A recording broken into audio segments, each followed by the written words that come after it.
పూరా లోకల్. నమస్తే, welcome to పూరా లోకల్. ప్రస్తుతం మనం Telangana BC political front state convener Aili Venkannagoud తోటి ఉన్నాము. 18న తెలంగాణ రాష్ట్రంలో బీసీ సంఘాలు బంద్ చేయబోతున్నాయి.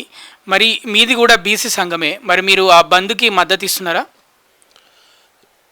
వాస్తవానికి ఏంటంటే అసలు బంద్ చేస్తున్నటువంటి జాక్ పేరుతో ఆ కార్యక్రమం నిర్వహిస్తూ ఉన్నారు. ఆ ఇచ్చినటువంటి ఆ బంధుకు జనరల్గా ఏంటంటే ఏ సంఘం వాళ్ళు ఈ బీసీ 42% రిజర్వేషన్ల పట్ల కార్యక్రమాలు నిర్వహించినా వారికి మేము నైతికంగా మద్దతు ఉంటుంది. కానీ 18వ తారీఖు చేస్తున్నటువంటి బంద్లో ఒక చిత్తశుద్ధి లేనటువంటి బంద్ అది. ఎందుకంటే అసలు కారకులైనటువంటి చాలా 2-3 నాయకులు ఉన్నారు, కానీ అందులో కీలకంగా పనిచేస్తున్నటువంటి 2 రాజ్యసభ సభ్యులు ఆర్ కృష్ణయ్య గారు కావచ్చు, జాజుల శ్రీనివాస్ గారు, వాళ్ళిద్దరు కూడా ఆ బంద్లో పాల్గొంటున్నారు. చాలా రాజకీయ పార్టీల దగ్గరికి అటు ఇటు తిరగడం జరుగుతూ ఉంది.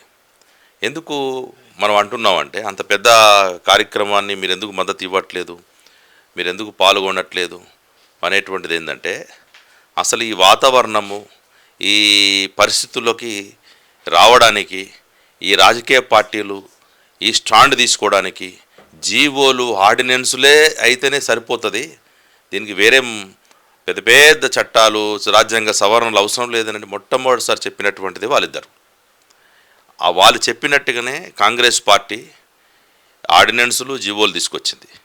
అంటే తుమ్మితే ఊడిపోయే లాంటి ముక్కు లాంటి జీవోలు రాష్ట్ర ప్రభుత్వం గవర్నమెంట్ ఆర్డర్లు అంటారు, అనేక ఆర్డర్లు తీసుకొస్తూ ఉంటుంది, ఆ జీవోలు రద్దు చేస్తూ ఉంటుంది. ప్రభుత్వం ఆ నిత్యం ప్రక్రియలో భాగమే, ప్రభుత్వ పాలనకు సంబంధించిన అంశాలు అవి. కానీ వాటిని సమర్థించినటువంటి ఈ నాయకులు ఎవడి మీద మద్దతు, ఎవడి మీద బంధు? అసలు ఇప్పటి వరకు ఈ సంఘాలు 18వ తారీఖు బంధు దీనికోసం బంధు చేస్తున్నామని స్పష్టత చేయలేదు. ఏ రాజకీయ పార్టీ కత్తిని దగ్గర ఉంది, కరెక్టే, యుద్ధం ఎవడి మీద చేస్తున్నావు? కాంగ్రెస్ మీదనా, బీజేపీ మీదనా? ఆ స్పష్టత లేకుండా బంద్ అని కళ్ళబొల్లి మాటలు చెప్పి బీసీలని నిట్ట నిలువున మోసం చేద్దామని కుట్ర చేస్తూ ఉన్నారు. వీళ్ళ కుట్రలు సాగవు. ఎందుకంటే బంద్ చేయడానికి మొత్తం తెలంగాణలో ఉన్నటువంటి సగం మంది, దాదాపు 57% ఉన్నటువంటి బీసీలు సిద్ధంగా ఉన్నారు. కానీ చేస్తున్న నాయకుల పట్ల చిత్తశుద్ధి లేదు.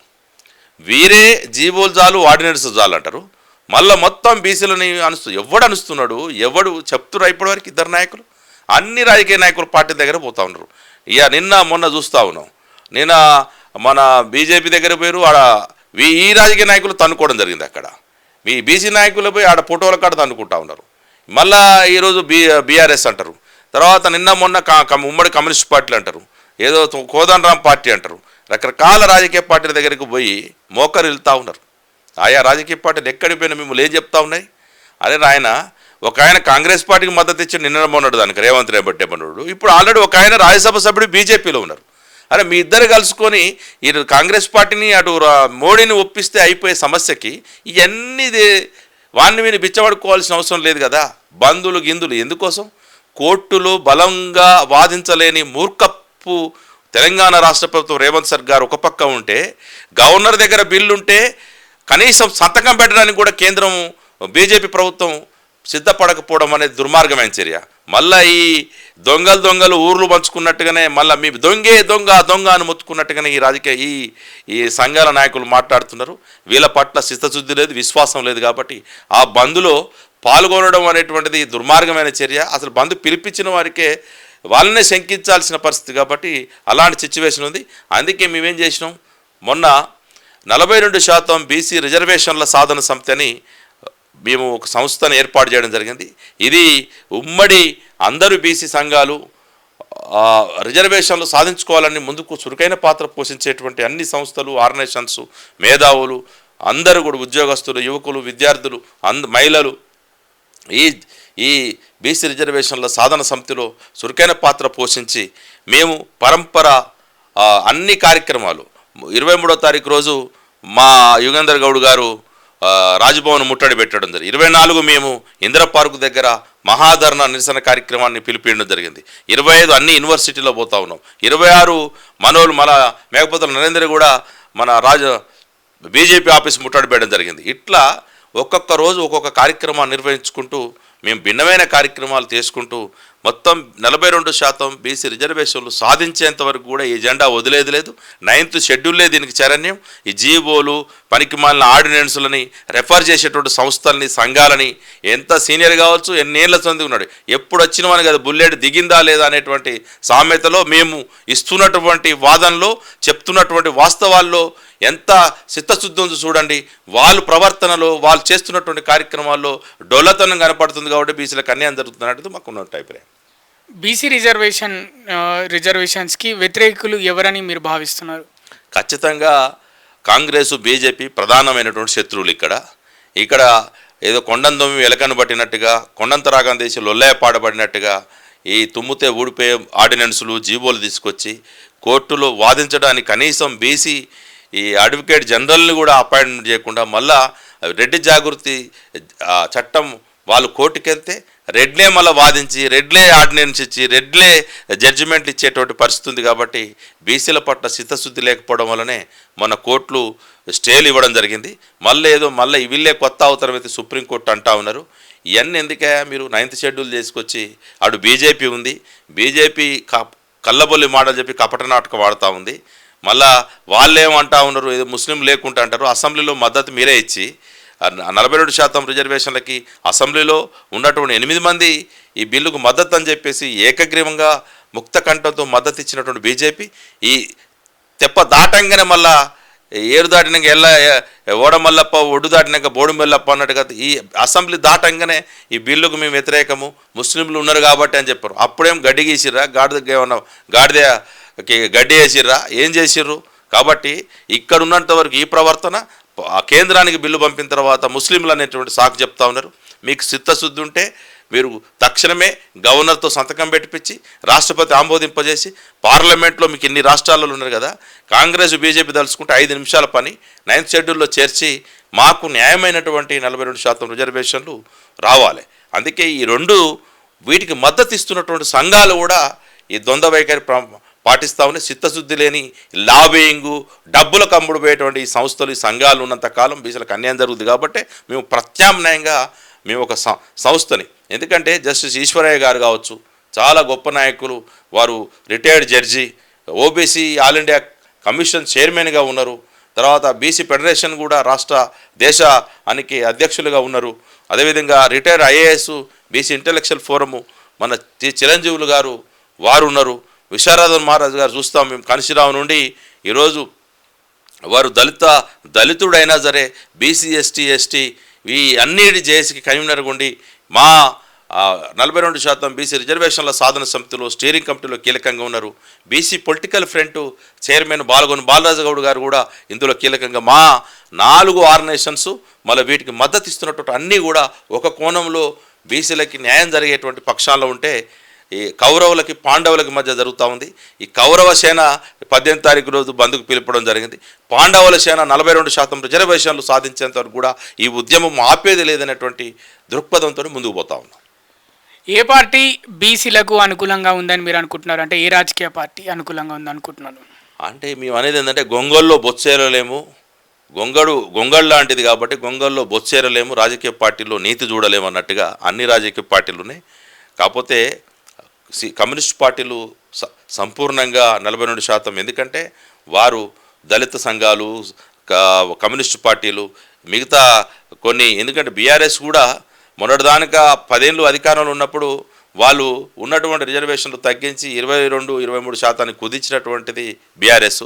10 ఏళ్ళు అధికారంలో ఉండి గడులకే పరిమితం చేసి బీసీలని గోర్లకి షాపులకి పందులకి రకరకాల వృత్తి చేసుకొని బతకండి తప్ప ఈ రాజకీయ సర్పంచులు కావద్దు, వార్డు మెంబర్లు వద్దు, ఎమ్మెల్యేలు అసలే మాట్లాడొద్దు, రాజ్యసభలో వద్దు, మీరు ఏమైనా కింది స్థాయిలో ఈ వృత్తులు చేసుకొని దీనికే బానిసలుగా బతకండి రాజకీయ పరిపాలన అని చెప్పేసి మొన్నటిదానిక ప్రవర్తించినటువంటి బీఆర్ఎస్ ప్రభుత్వం మళ్ళీ ఇప్పుడు అవతారం ఎత్తి మేము కాంగ్రెస్ బీజేపీని ద్రోహం చేస్తున్నాయి కాబట్టి బీసీలకు అన్యాయం చేస్తున్నారని వాళ్ళు మాట్లాడుతూ ఉన్నారు.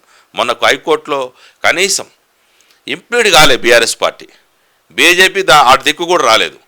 వాళ్ళేమో ఎందుకంటే ఆ కేటీఆర్ ఏంటంటే ఈ 2 ఎలమలు వాళ్ళ పర్సంటేజ్ ఎంత వాళ్ళెంత, కనీసం వర్కింగ్ ప్రెసిడెంట్ కూడా ఇచ్చేటువంటి పరిస్థితి లేదు. బీజేపీ అయితే ఇంత బీసీ వాదం నడుస్తున్నా సరే మళ్ళీ ఒక బాపనాన్ని తీసుకొచ్చి బీజేపీ అధ్యక్షుని పెట్టింది.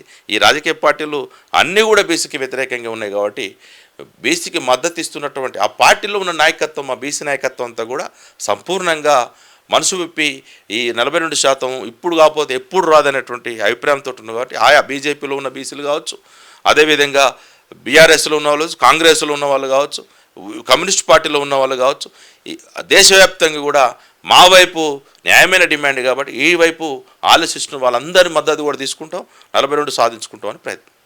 గతంలో బీఆర్ఎస్ పార్టీ 34% బీసీ రిజర్వేషన్లు ఉన్నదాన్ని 22%కి కుదించి స్థానిక సంస్థల ఎన్నికలు జరిపింది.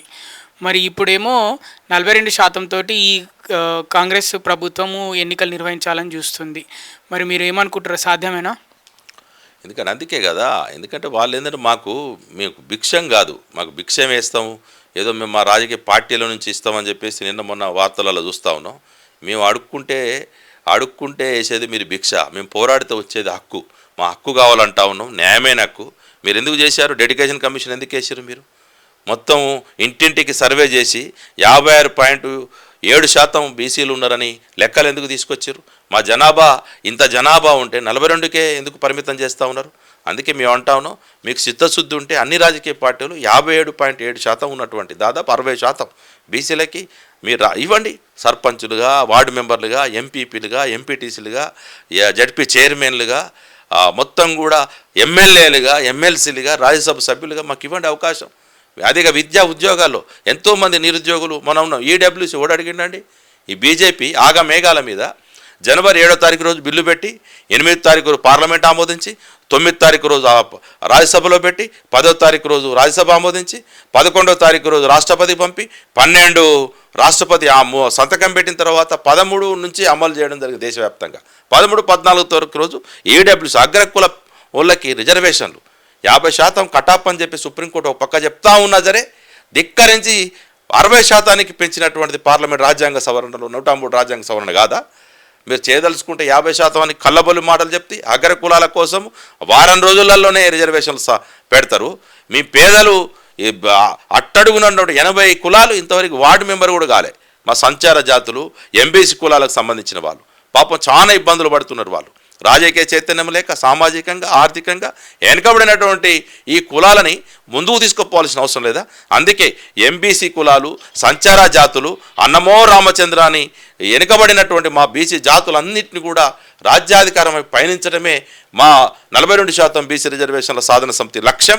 ఆ లక్ష్యం సాధించేంత వరకు కూడా, విజయాన్ని ముద్దాడేంత వరకు కూడా మేము నిద్రపోమని చెప్పేసి శపథం చేస్తా ఉన్నాం. రైట్. మరి ఇది ఐలి వెంకన్నగౌడ్ ఏమంటున్నారంటే, గతంలో బీఆర్ఎస్ పార్టీ బీసీ రిజర్వేషన్లు 34 ఉన్నదాన్ని 22% కుదించి స్థానిక సంస్థల ఎన్నికలు జరిపితే ఇప్పుడు 42% తోటి బీసీ రిజర్వేషన్లతో స్థానిక సంస్థలు ఎన్నికలు జరిపే అవకాశము అక్కడ సెంటర్లో బీజేపీకి చేతిలో ఉంది అధికారము, ఇక్కడ కాంగ్రెస్ ప్రభుత్వం చేతిలో అధికారం ఉంది. కానీ చిత్తశుద్ధితో పనిచేయట్లేదు, అందుకే కోర్టు ఈ వాయిదా తీర్పులు ఇస్తుంది అని వారి అభిప్రాయం. కెమెరామెన్ సత్యతో కృష్ణబాల, పురా లోకల్, హైదరాబాద్.